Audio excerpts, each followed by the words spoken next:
A hostilidade contra os cristãos vem da pressão de governos autoritários, do radicalismo religioso e até da discriminação da própria família. O extremismo islâmico é sem dúvida uma das fontes de perseguição mais predominantes em várias regiões. Como no Oriente Médio, onde a Igreja luta para permanecer firme em face de conflitos de guerra, fogo cruzado e intolerância religiosa. Na África subsaariana, os cristãos enfrentam os ataques mais violentos liderados por grupos radicais como o Boko Haram e os Fulani. No continente asiático, o poder do comunismo alimenta os grupos ideológicos e é a base de governos ditatoriais como a Coreia do Norte, que está em primeiro lugar no ranking desde 2002. Esse é o país mais perigoso do mundo para um cristão.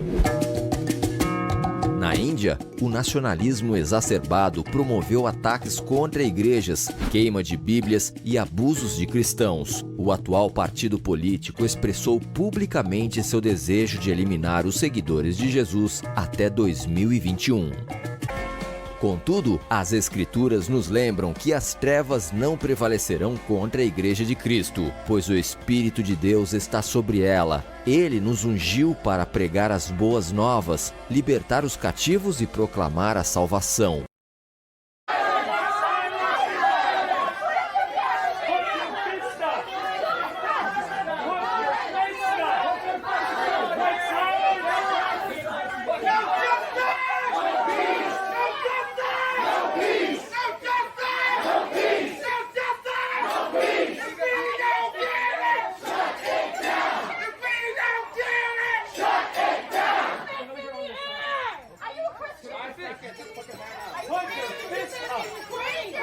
Pois não? Nós estamos de porta fechada. Não. Só um juiz pode parar um culto de porta fechada. Só. Nós estamos com quantas pessoas aqui de porta fechada? Então é proibido rezar. Não, é proibido rezar. Nós estamos ao vivo aqui com mais de 2.000 pessoas. Então é proibido rezar. Quem deu essa ordem? E o decreto fala que não pode rezar, porque a porta da igreja está fechada. O senhor interrompeu um culto, o senhor está agredindo a Constituição. Um culto é inviolável. O senhor já leu isso na Constituição? Não mudaram, tá? Nem tá errado. A gente vai explicar mais uma vez. É sempre bom quando aparece, porque essa é uma descrição aí da divisão do tempo, da linha do tempo de antes de Cristo e depois de Cristo, que a gente fez uma mudança na denominação aí. Ela é utilizada em algumas, enfim, alguns escritos, algumas literaturas aí, mas a Secretaria de Educação, nos seus materiais, ela decidiu que vai se utilizar essa sigla AEC, que significa antes da Era Comum, tá? A Era Comum é o que a gente conhece como depois de Cristo, né? Antes de Cristo e depois de Cristo. É a mesma divisão, que a gente sabe que o nosso calendário é o calendário cristão, né? Lá o calendário gregoriano aí, que determina que o ano 1 é o ano do nascimento de Cristo para frente, tá?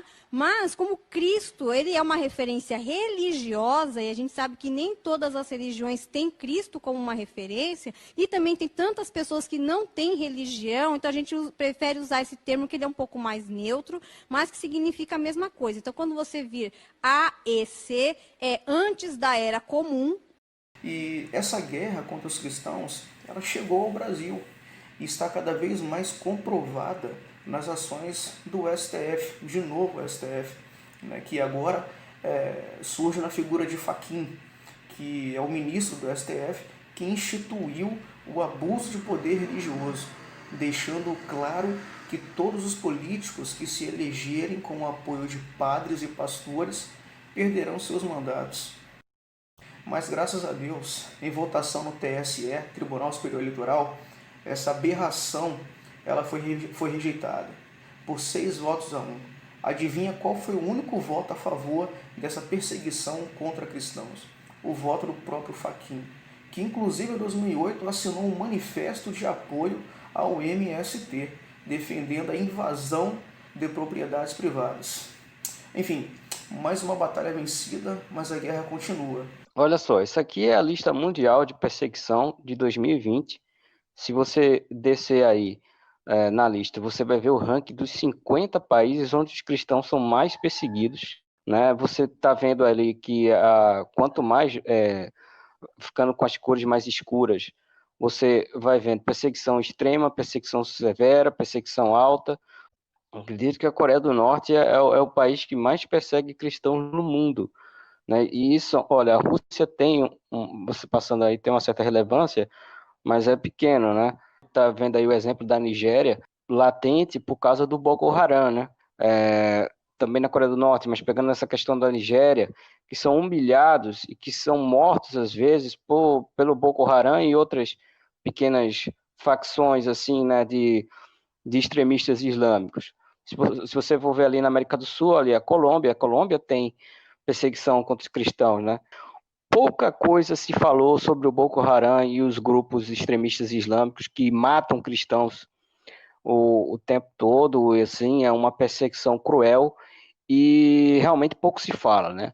Porque breve não terei mais como pregar o evangelho, ninguém terá mais como pregar o evangelho, aí só resta mesmo, glória a Deus, os 144 mil e as 2 testemunhas na grande tribulação, e são esses que converterão, aleluia, a maior quantidade de pessoas de todo o tempo, de ovelhas, e levarão para o Senhor Jesus. Está findando o tempo em que eu e outros irmãos que estão, aleluia, ministrando, pregando o evangelho, aleluia, serão calados. Muito pouco tempo nós temos ainda nessas plataformas para anunciar a verdade. Mas toda a verdade que o pastor Carlos, como outros youtubers estão falando, estão gravadas no coração do povo e não tem como roubar. É por isso que nós vamos usar esses últimos tempos que nós temos, último tempo que nós temos, para anunciar a verdade, doa quem doer.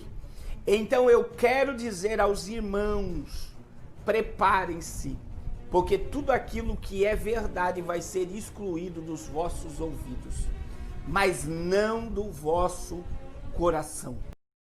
De todos os lados somos pressionados, mas não desanimados. Ficamos perplexos, mas não desesperados.